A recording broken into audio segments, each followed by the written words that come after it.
Welcome to the Business Spotlight, where today the spotlight is shining on Peter Ambrose from the partnership. Hello, Peter. Welcome. Hi, how are you? Hi. Looking forward to our conversation here. To start off with, please tell our viewers a little bit more about you and the business. Absolutely. I started the business about 12 years ago. My background was in technology, spent years in technology in the States, in the Netherlands, came back to England, and I thought, you know what, I've done the technology bit. So I thought, I know, let's start a law firm, which sounded a good idea at the time. That sounded like a really logical next step. I thought, how hard can it be? Turns out it's really hard. But started the business and always wanted to focus on service delivery element of it. Okay. Originally, we were going to offer all range of services, but we decided to focus purely just on property. So that's what we've done from day one, and we've stuck to that. And here we are, nearly 100 people working in a couple of offices, and very respected name in the business. So no, I'm quite happy with how it's gone. Quite proud is what you were going to say, but you corrected yourself. Quite happy. Yeah, good. Okay. Starting a business, is that something that you always wanted to do when you were a little boy, or did that kind of happen? I had a terrible employment experience, I've got to say.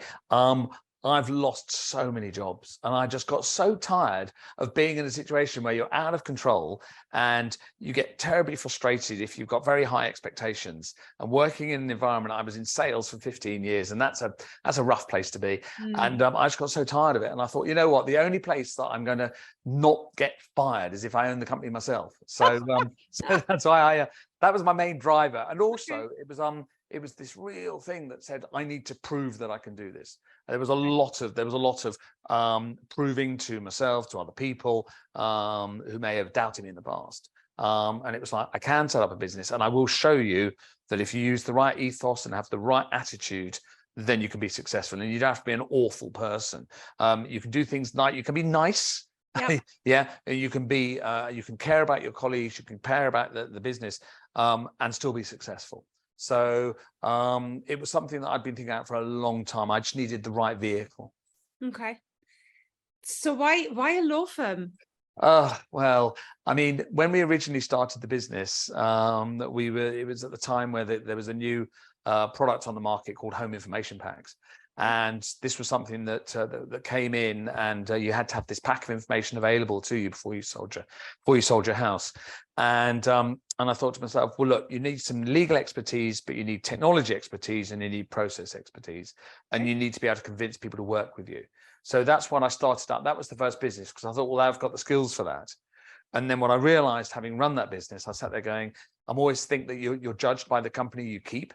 And I looked around the industry and I saw who else was doing it. And I thought, yeah, I don't really want to be alone with you sorts of people. So I said, right, I want to pivot into a more respected area. Okay. So that's why I was like, right, let's set up a law firm on the back of that.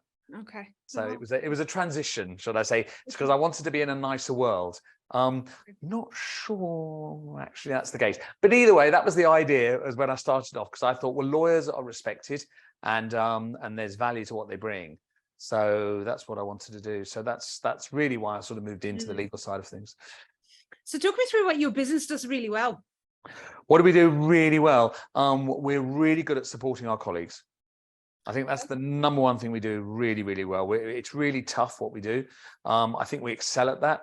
I think we excel at caring for our clients. Nice. And really caring. And I think we're fantastic at that. And finally, innovation is our core strength. We innovate in an industry which is really behind the times. The innovations that we bring out, and we win loads of awards for this, so that's validation of that. I think our technology innovation is genuinely proving that decent technology with good people in a caring environment can give a really good service delivery. I love that. Give me an example, because I often hear people say we deliver great, we really care about our clients, and that's great. But can you give me an example of something you've done that showcases that? I think, yeah, absolutely. I mean, in terms of, for example, where technology can really enhance the client's experience of us. So we had a situation a few years ago where a client lost about £500,000 through a fraud. Oh, wow. Okay. And it happens with law firms, it happens all the time. So what we said was, right, we're not going to use email anymore. Because that was where we knew that clients would be subject to fraud. And that's where we had 2 frauds, one a few years before, which was a man-in-the-middle fraud, and the second one was an impersonation fraud. And I said, right, what we're going to do is we're going to protect our clients. So we built a portal for our clients, and we said, right, going forward, we're not going to use email with you. And everyone's like, oh, this is just for your convenience. It's actually really inconvenient for us. It's another communication channel. The reason we do it is to protect our clients.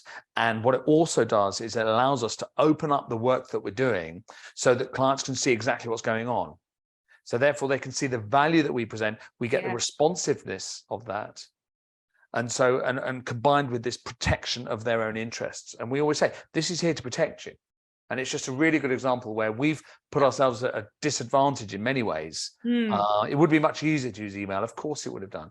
But what we've also done, as well as protected our clients, we've given them access to more services, like being able to make payments online, or be able to transfer money, or to be able to see progress of the case, or upload documents, their ID. So as well as giving them protection, we've also given them additional services. Wow. That is a really great example. I think it is quite good, actually, isn't it?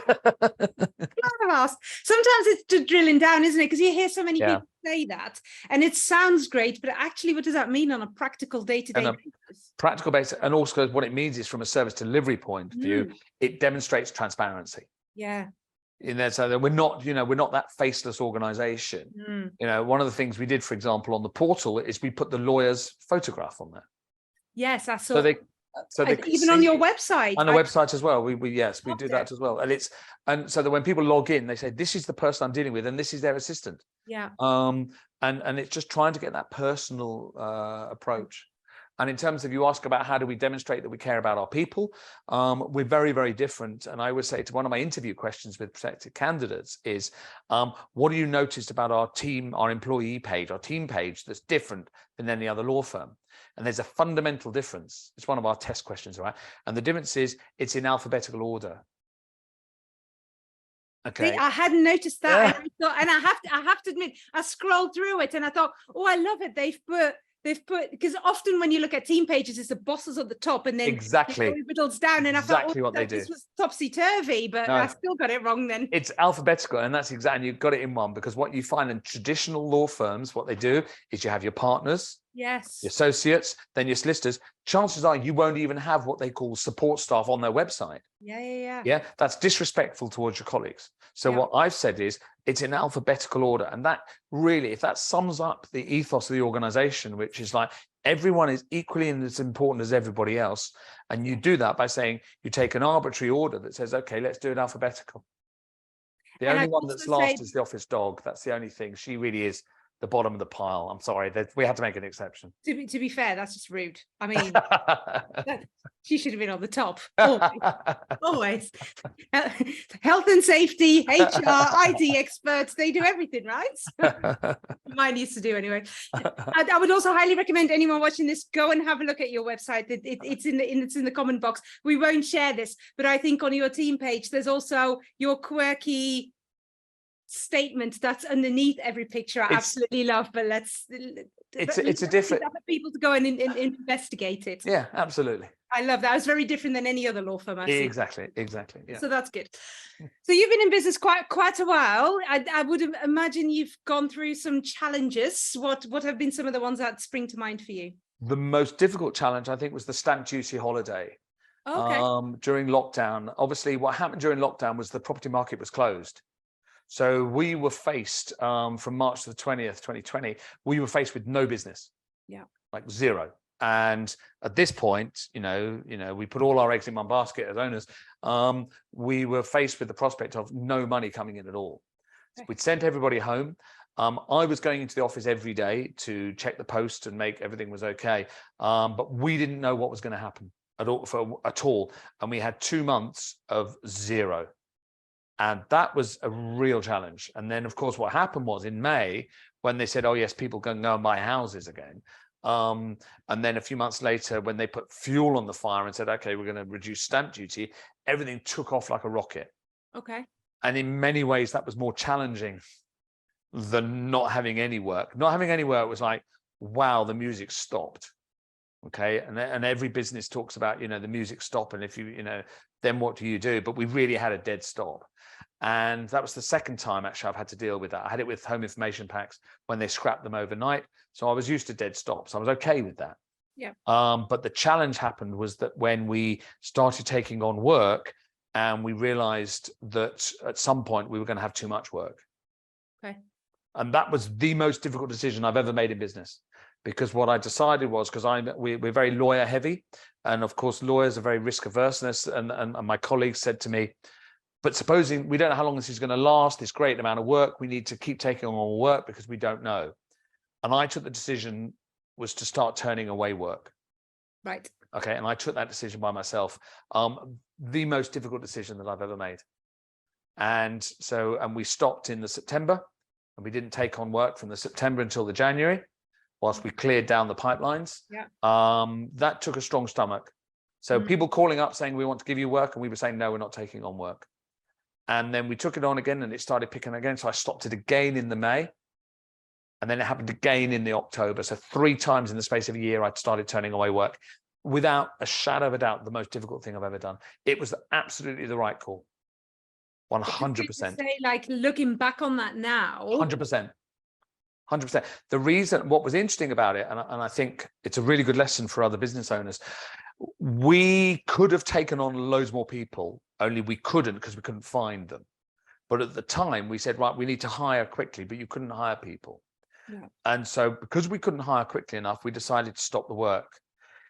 If we had been able to take on those people, I would have found ourselves in a significantly more difficult place last year when things started to normalize. And what I'm seeing about my competitors, they're now making redundancies. Yeah. Because they overhired. Yeah. And a little bit like in the technology sector where they massively overhired. Yeah. And there was a similar in the property sector, and we never did that. And I've never made anyone redundant. And I've always said that I won't, and I would do everything within my power to do that. But if we had taken on, and to give you an idea of scale, okay, when we went into the pandemic, we were running about 650 cases. That was in the March, and that sort of followed through till the May, stayed pretty static. Between May and September, we went up to 2,200 cases. Okay, so that's a 3-fold increase. Okay, yeah, that's huge. Incredible strain on the people and on the business, and then we got that right the way down to where we should have been because we did recruit. We got it down to about 1,200 in the space of about 3 to 4 months, and we've held it steady at that. But that, if you imagine the strain that would have put on the business, and if we'd have had to hire another 10, 15 people, they would have lost their jobs by now. No question. Wow, amazing.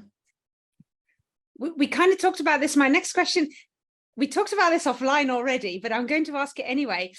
Biggest wins? I'll tell you the biggest wins. The biggest win was getting the Sunday Times Award for Conveyancer of the Year, 2 years running. Nice. And I was really flattered by that, because the Sunday Times, very reputable publication. We won this award in London in 2015, 2016. We were just starting off. We'd only been doing it sort of 4 or 5 years. And to win that award, that's probably one of the highlights, was really because it was recognition of by a very respected organization. And I think that was a big, probably so far, that's up there, I think. Yeah. Okay. How did you celebrate that? We did actually celebrate that. You did celebrate that? Okay. We did celebrate that. Yes, we did. Are we talking a good night out here? Yeah, it was a good night out, and it was in London and stuff, and it was a nice hotel. So nice. No, it was good. No, we did, and the team did really well. And it's funny, isn't it? We've won a lot of awards since then, a lot, without bragging. You know, we're good at what we do. But I have to say that first one, I think maybe it was because it was the first one we'd won. Maybe. Congratulations. Thank you. What about some of the learnings as a business owner? Coming into running a business, what are some of the key things that you've learned? I think what I've learned is you've got to, well, I sort of knew this, but it's been reinforced. You've got to be 100% certain it's going to work. If there's a gap, if you say to someone who's starting a business and they go, yeah, I think it's going to work, then you shouldn't start a business. Okay, don't do it. Okay, you have to be 100% all in. So I see people trying to start businesses, for example, where they're still doing another job. Okay, you can't do that. You got to be all in. It's got to be all or nothing. So I think I always suspect that was the case, and it's absolutely true. If you have any doubts, you shouldn't do it. Yeah. Okay. This is not a place for the faint-hearted. Yeah. The other thing I've learned is you've got to be bold. You've got to believe in yourself. So, for example, you know, when I said, right, we're going to turn away that work, for example, because I believe this is the right thing to do. We're going to turn off the tap. You have to stick to it, and you've got to go with your gut. I think we get stuck, and you see a lot of people get stuck in analysis paralysis. I've got to have the right, go with your gut. And I've seen most successful business owners do that. I'm not saying that we're particularly successful. We've done okay. But normally when you go with your gut, it's right. And when you go with something where you go, well, I'm not sure exactly, but I think it's okay, normally it's wrong. Have you always had that trait, or has that grown as you grew the business? I've always had that trait since starting the business. I didn't have it before. Oh, okay. But since starting the business, I'm like, this will work, and this will be, you've got to go with what's right. When I was in former lives, when I was working, and when I went with what was right, I ended up losing my job. So it was like, you know, it's like, because it wasn't a very popular opinion. People don't like pragmatists in general. I found that they find them troublesome. I never forget one time I went to see our biggest customer. I was working for a software company, and the biggest customer, they said to us, they said, we've looked at your software and we've analyzed it. They did some really clever analysis around it. And they said, you've got a bug ratio of X.1%. I went, is that good, bad, whatever? And they went, that's terrible. It's 10 times worse than it should be. Oh, no, that's interesting. And I went back to the company and I said, look, it's right for me to tell you this, that our biggest customer says we've got such and such, and they said that it should be this.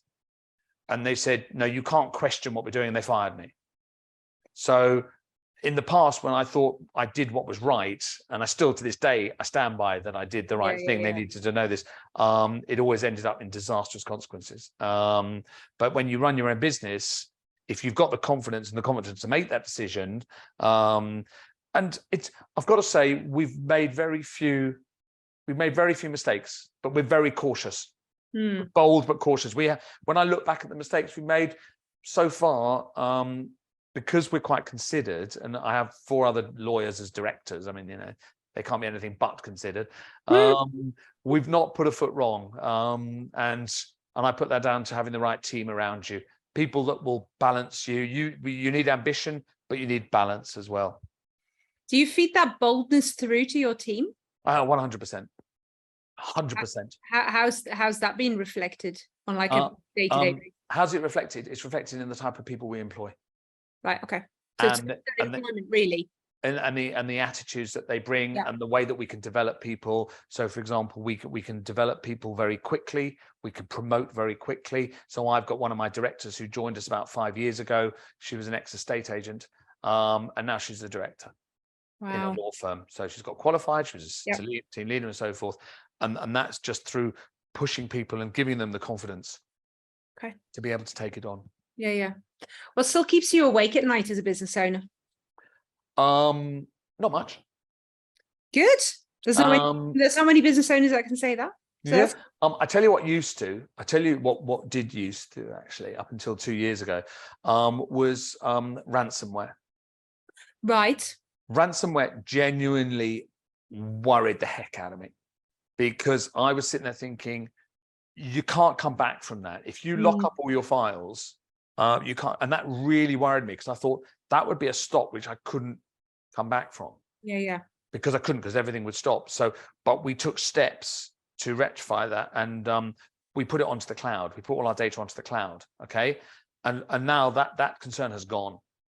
And that was a huge worry, was because I'd heard of businesses that had gone bust because of ransomware. We took it very seriously, and I didn't have a solution. And suddenly, with it on the cloud, I'm sitting there going, I don't have to worry about that. So that was a huge worry. That was the safety of the business. And I'm always thinking, you know, it's been tough. We've had a tough 6 months. The property market's not brilliant. And you know, and we were actually looking at cash flow. I haven't had to look at cash flow for 5 years. I haven't had a look at it. Fantastic. And suddenly we're back looking at cash flow. You know, that wasn't good, but that was always like, right, what are we going to do about it? So cash is everything. Yeah, and actually it nicely leads me in, because I was going to say, where are you expecting your industry to go? But actually, you're in an interesting industry that can be really volatile. It's very challenging because we have no control over it.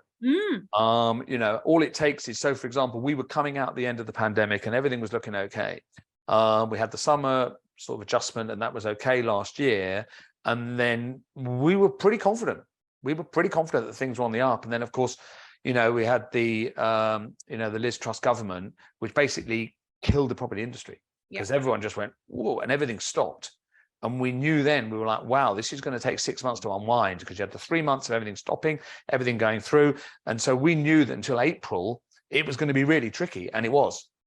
And so now we're coming out the back of that. And now, of course, we're seeing interest rate rises, which is also now causing concerns. So where do I see this going? I think it's stabilized, which is good. I think that as an industry, it's in a lot of trouble. The legal side of home moving it's got significant structural problems at the moment, and a lot of that is to do with the lack of adoption of technology, and also some pricing economics where fees are coming down. So I think there's some big challenges. So we're seeing firms go into administration at the moment because they're just not charging enough and they can't get efficiencies from the use of technology. I would like to think that we could contribute to a change in that, because unless we do, I think you're going to see this continued downward pressure on prices, and that's really challenging. I think a lot of firms in property work have got a lot of challenges ahead of them. So for you, potential great opportunities. Fantastic opportunities, because what we've been able to do is demonstrate consistency. And that was all through the pandemic. And after that, we went into the pandemic. A lot of our work, 2/3 of our work comes from estate agents. And we went into that with about 150 firms referring to us. We've come out the back of it with about 300 referring to us. So, which is really, really good news, because it reduces risk and so forth for getting a broader. But the only reason we've been able to do that is because we've been able to deliver consistency. And that's been the challenge. And I think if you can deliver consistency, then you've got the chance to be able to go out and win more work. And that's where our efforts are going to be focused. It's just the start of our new year at the moment. And what we're saying is it's all about winning new work. It's all about spreading the news. People like us. We've got a good brand. We're respected. But there's not enough people referring to us and we need more work. So that's where our focus is going to be. But we have to drive that. Okay. Interesting. What kind of obstacles are you expecting are coming your way? Huge obstacles, competitive pressures on referral fees.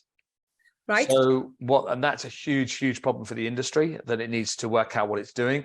So one of the big challenges that we see as an organization is our competitors are going in and offering massive referral fees to referrers to refer work to them. And that's really problematic because we don't do that. There is an element of referral from ourselves, and we do some of it, but nothing like, there'll be people offering 4 times what we do, and that's challenging. Consolidation in the agency market. So you're seeing some of the big firms now buying up the smaller independents that would refer to us, and now they're saying no, it's going to a different. So then they're referring their work to a different place. That's a big challenge as well. Huge challenge. Interesting. Interesting. Talk me through what you still want to achieve in the next 5 years. Not business, you. Me personally, I'm very clear about what I want to do. I want to personally feel that I've brought about change to the home buying process. I want to be able to look back and go, I did that. I'm in what's called legacy mode. Okay, so I've built a company, it's going well, and that's great. And everyone goes, oh, great company, that's fantastic, lovely people, love what you do. But I'm like, that's great and all that, but now I need a wider audience. Okay, I need a wider audience of admirers. No, I need more people to love me. I'm very needy. What I need is I have to, and I'm really focused on this. I have to feel that I've contributed something overall, not just to our clients.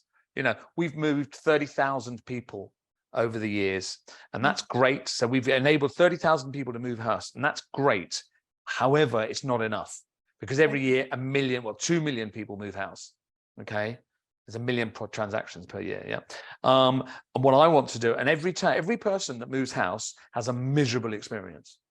It's a dreadful, dreadful experience. Okay. And what I want to do is I'm now building a legacy. I want to be able to look back in 5 years' time and go, I did bring change to a process and something that consumers had to do for the better. And that's what I'm working on. Absolutely love that. And I take it the business 5-year, 10-year plan, the vision of what the business looks like when it's all grown up, as I often call it, sits alongside that. It's running in parallel. I've actually started a new business. So I've created a new company that purely just develops technology solutions based on the experience of the business of the technology that we built for the law firm. And what I expect for the existing business is to grow and develop and get bigger market share. But for this new business, I expect it to be a dominant player in the innovation of technology, in law, but not only in law, because it's actually what we're doing is applicable to anyone where they're working with people on the other side of things and so forth. And my ambitions are very much with that one to say, this is the authoritative, these are the people that produce software that actually people will use. I love a big vision like that. Fabulous. Amazing. Who inspires you? Who inspires me? I'll tell you who inspires me is Bill Gates from Microsoft. I used to work for many years. I worked very close. I worked in companies, very small companies that used to work very close to Microsoft. So we got to know how they worked and so forth. And in fact, I presented alongside Bill Gates in Denmark. I was giving a seminar and he was after me on stage. I was a bit like, his vision and drive and his obsession with paranoia is remarkable. And I learned a lot from that. And I remember saying to the guys I used to know at Microsoft, what makes you so driven? Why do you keep going forward? And they're like, because we're convinced at any one time we could be put out of business by a competitor. And, you know, the saying, you know, was it Andy Grove at Intel who said, you know, only the paranoid will survive. And it was like, and this feeling of paranoia and that, you know, this could all just go away. And, you know, complacency is the devil. And what drives me is to say, no, we must do better. We can always do better. However good we are, we can always do better. But also, this could all be taken away from us. And we must be always conscious of that. So that's what drives me, is never, ever failing. Do you think that's a misconception a lot of business owners have when they start?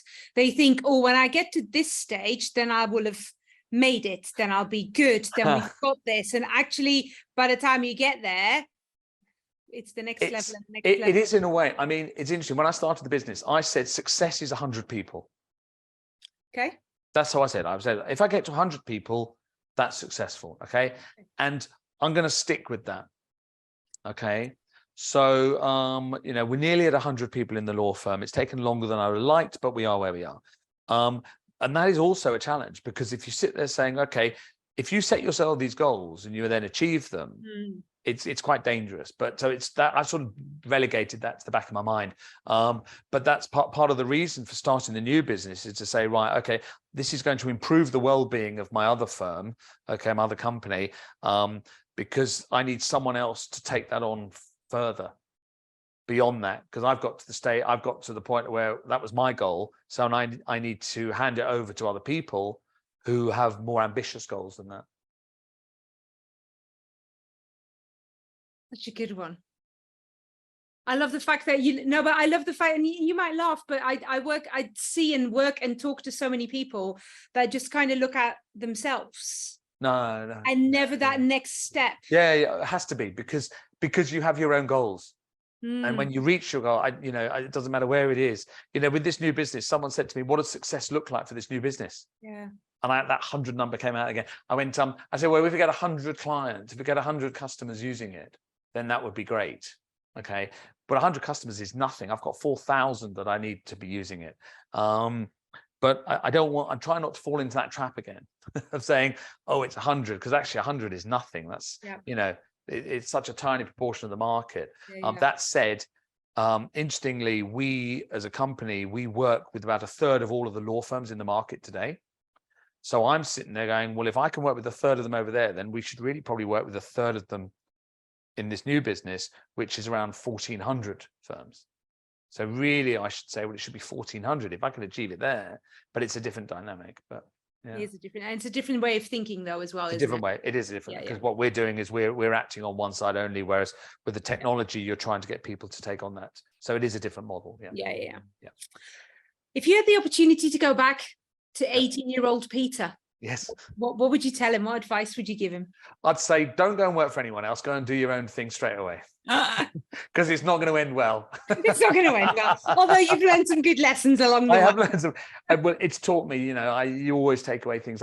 It's taught me that most firms, well, certainly a lot of firms are not terribly well run. The people that are running them are not passionate enough. And don't care enough, and they don't have the right people around them, and bad behavior is often rewarded. And I think I've learned that, so that when I had my business, I said, look, I'm not going to tolerate bad behavior, because I've seen what happens. I've seen the toxicity that it brings. And I think if I hadn't have been in other places, I wouldn't have learned that. So I have, and I've taken a lot of strength from that as well. When you've been in very challenging situations, as I have, when I was working abroad, I was in the States for 3 years, and that's a tough place to work. When you've seen that, when you come back, and then when you have people and you have colleagues who are maybe struggling a bit and so forth, to be able to bring a bit of perspective and say, I understand that you're under pressure and all this kind of stuff, but things could be an awful lot worse. And you can get that without sounding like aged.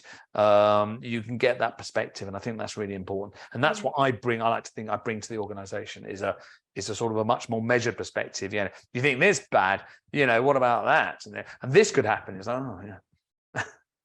Interesting. Do you think that your success is based on the fact that as a non-lawyer you have a law firm? Yes, absolutely, because lawyers are their business, their whole makeup, and I'm married to a solicitor. Their whole makeup is risk management. Yeah. So you speak definitely from experience. I speak from a lot of experience. Although I have to say, Sarah does take huge risks, probably bigger than me sometimes. But anyway, I think your attitude towards risk and belief. See, lawyers, we always say lawyers start with death and work backwards. Yeah. So we're saying, right, okay, we say, yes, but this will work. And the response will always be, yeah, but supposing it doesn't. And I'm like, no, this will work because we're going to make it work. And I think it gives you it certainly gives us a huge advantage as a business, because, and a little trivial example. Okay. So for example, when people buy a house, they get to the end of the transaction and they then get sent this financial statement. At which point the client gets really upset and says, I didn't know about all these costs. That's outrageous, whatever, and so forth. So what I said was, well, why don't we give them the costs up front and make it available to them? So when the extra costs, whether it's policies or anything like that, come into the case, that they're known about it straight away. And all my lawyers said, no, you can't do that. It's a terrible thing to do. People will get upset. They'll call us. You'll generate phone calls. It'll be awful. And I said, no, I'm doing it because this is the right thing to do, because I don't want people to get a shock at the end. And best thing we ever did, because then we never had that backlash. There was never this problem. And people said that was good because I knew what was coming down the pipe. And I think as a lawyer, I would have gone, yeah, but they could get nervous. And because I said, no, this is the right thing to do. Yeah. And if the worst comes to worst, we'll turn it off. And that's just it's a tiny example, but it just illustrates where if I was a lawyer, I wouldn't have done that 100%. Yeah. 100%. And I think you've highlighted on a really great example as well, that you can multiply across loads of industries, where in a lot of industries it's very blinkered, we don't do this, therefore nobody ever does. That's right. And it takes someone from outside to come in to go, right, let's do this different and disrupt everything a little bit. It is. Yeah. I mean, and interesting with this new business that I've started, what we're doing is we're taking our experience in how you deal with communication between lawyers, and we're now sharing this with other lawyers, okay? Saying, look, if we do this through a unified portal and a unified platform, you're going to save yourself loads of work, okay? And the reaction is, of course, no, I don't believe you. And they're not going to do it. But what we've been able to do, and it is very early days, but we've been able to say, look, we're one of you. I run a law firm and I know this works. Yeah. And that's the approach we're taking. And now what's happening is these other law firms are now coming to us going, well, clearly it works. We know who you are. You've got a good organization. Yeah. So maybe we should listen to you. So it's this trust. that you get with it. And so on the one hand, you can say, well, I don't want to act like a traditional firm. But on the other hand, you can say, I'm going to take my knowledge of what we've done and I'm going to demonstrate to other people that it works, to other lawyers, and for them to go, oh, okay, yeah, you're right. Which you couldn't have done unless you were within this whole, as you say, this, we've always done it this way sort of thing. Yeah, absolutely. And it's interesting because if you've disrupted something, you've come up with something new, and now you're attracting the early adopters like yourself, and that will start creating that curve. But exactly. Time. Well, this is it. I mean, it's a bit weird to think of law firms as early adopters, but park that. But there are early adopters out there. So that's what I did. Interestingly, you know, I'm a massive Crossing the Chasm fan. And if I look at what I did was with this new product was I identified those people that I suspected might be early adopters in my initial cohort. And I've followed, it's a classic chasm crossing strategy that we're doing actually. And hey, it might work. No, it will work. No, it will work. It will work. And also, if you don't try, you'll never know. No, but it will work. Again, never start a business unless you're 100%. You know, there are times where people say, I had a lawyer say the other day, no, I know you've sent me this link to the portal, but we're not going to click on it, and we never, ever will. You go, well, that's quite a strong statement, but you will. That also sounds like a challenge. Yeah, exactly. But they will, and it's quite funny because I'm sitting there going, yeah, you say that, but I know you will because we will make you. Yeah. Have you printed out and framed that email so later on you can go back and go, do you remember this? You remember you said that? You'll never ever do that. No, you will. Bless it. If anyone for anyone watching this who's just starting their business, we've kind of touched upon it already, but anyone starting a business or thinking about starting a business, what would your top 2 tips be? Top 2 tips. Back yourself. And solve a real problem. Nice. That's what I would say. I think we have a lot of, as you can imagine, I have a lot of people coming to me with technology solutions. And it's amazing. It's going to revolutionize the house buying and selling process. And my first question to them is, who have you spoken to about this? Yeah. And their normal answer is, well, I moved house last year and it was a dreadful experience. And so I asked the first question again, who have you spoken to about this? And then they say, no one. You go, yeah, you see, so you don't know what problem it is you're looking to address, other than the fact that moving house is horrible. So, and I've had so many people over the years come to me with a solution, but interestingly, all of them require that everybody buys into it and everyone uses the same thing, which of course, it's not the problem you can solve. Yeah, you can't. There are 4,500 law firms in this country, okay, doing property. And what you're saying is, in order to make the process easier, everybody's got to buy into this concept. Yeah, well, it's never going to happen. So you're not solving a problem. You're not solving a solvable problem. Like that. Some good top tips there. Has having a business been easier, harder, or kind of what you thought it was going to be? Oh, much easier. Oh, nice. Oh, piece of cake. Seriously, piece of cake. Honestly, and I'm not just saying this, all right, because if you believe 100%, working for other people is so much more stressful. So much more stressful. You have less control. All this kind of this stuff. You just got to go, well, I know it's going to work. Let's make sure I'm doing the right things. Make sure I've got the right people in place. Yeah, you've got to drive it in the right direction. You can't be stupid about it. But being in control of your world, typically, mostly, it makes it much, much easier. So, and I find dealing with the people aspects of it challenging, because everyone has very, very complicated lives. Yep. And especially at the moment, I think the last few years have proved very difficult. And I find that very difficult. Actually doing the work and run the business, that's okay. But dealing with the challenges that everybody faces on a daily basis, I do find that very difficult. And that's why I have other people that are better at dealing with those sorts of situations than me, because that's not my strength. I was just going to ask, do you feel that as you grew, that equally grew at the same rate, or is that an exponential growth as you grow, that you kind of take that with you, or less? It's very difficult, and I think anyone starting a business should be aware of the steps that businesses go through in terms of growth and how it changes. Yeah. And you go through a horrible early growth stage where people start saying things like, oh, it's not the same as it used to be. And we used to be a family, and it used to be much more personal. And now with that, and you just have to shut your ears and go, that's great and all that, but do we really want to stay at 12 people for the rest of our days? And for some, that's fine. Yeah. But it's painful. And then you do, you know, the classic, you know, I hear various numbers, but around about the 50 mark is where it changes, and you get much bigger and you need structure. And I have no problems in letting go. I know a lot of people do. I have no issues at all, because there are some things that I'm really bad at. Okay. And I recognize those weaknesses. And as long as you put people in place that are really good at that thing that you're really bad at, then that really helps. But in terms of growth, that's painful, and it's painful for a lot of people. But there's no one time do I ever wish that we were back to one room in Dorking with 4 people in it. I never wish for that one moment ever. On that note, I'm going to end this conversation. Thank you so much, Peter, for your time, for your wisdom, for your stories. You've definitely shared quite a few things that I know business owners think, experience, but no one has said yet on these interviews. So I'm glad that you have highlighted some of those, especially. So thank you so much for your time and for your stories today. Absolute pleasure. Really enjoyed it. There you go. The link to connect up with Peter, look at his website, go and have a look at the Teams page and at the quirky statements underneath all their pictures. That's my challenge for everyone watching this. But yeah, the link to connect up with Peter and the business is in our comments box. So please go and do that. Let us know how much you've enjoyed this interview as well. And thank you for watching the Business Spotlight. Until next time.